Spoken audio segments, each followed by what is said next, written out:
It's another Mortgage Monday takeover, and we are back for part 5 here at Republic Bank. I'm joined by Leslie Ann and Keisha, and we are here to answer all of your questions about mortgages and to learn more about mortgages. Let's start with you, Leslie Ann. What is a mortgage? So a mortgage is an agreement between you and a lender, and it gives the lender the right to take your property in the event that you are unable to repay the money borrowed plus interest. Okay, these are your frequently asked questions. The next question is, who are considered the parties in a mortgage, Keisha? So usually a mortgage would have two parties. You have the mortgagor and the mortgagee. The mortgagor is the person that advances the property as security, and the mortgagee is the person that lends the money. So a mortgagee can be a credit union, it can be a bank, and it can even be an individual.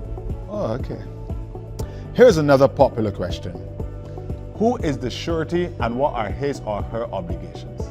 So a surety is a person who agrees to be liable for another person's obligations. So usually we would add the surety into the mortgage along with the mortgagor and the mortgagee, but sometimes the surety can enter into a different document called a guarantee, and in that case we call the surety a guarantor. Okay. All right, the next question I have here for you, and I'm going to ask this to Leslie. Do I have to pay stamp duty on a mortgage?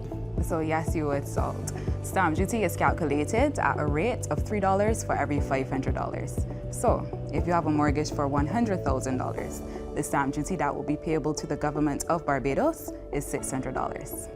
Next question. My brother and I are joint mortgagors. The mortgage states that liability is, quote, joint and several. What does this mean?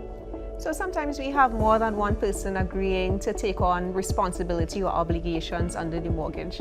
And in that case, we will say that the liability is joint or several. So that means as a group, you are all jointly responsible for carrying out those obligations or repaying that debt. Let's say it's $100,000. But it also means that each individual is individually liable for repaying that $100,000 debt as well. So the bank can, in its own discretion, decide whether it wants to go after the entire group, just certain members of the group, or even just one person. Okay. And the last question, I'm going to ask this to you, Leslie. I am the sole owner of a property which I wish to mortgage. Does my spouse have to sign any documents? So yes, any adult who occupies the property which is being mortgaged is required to sign a document known as the postponement of interest or the occupier's release. Now, these documents are used interchangeably, but they're both used to ensure that the person who is not party to the mortgage is aware that the property is being mortgaged by the owner. So as a result, the interest of the individual is subject to the interest of the bank.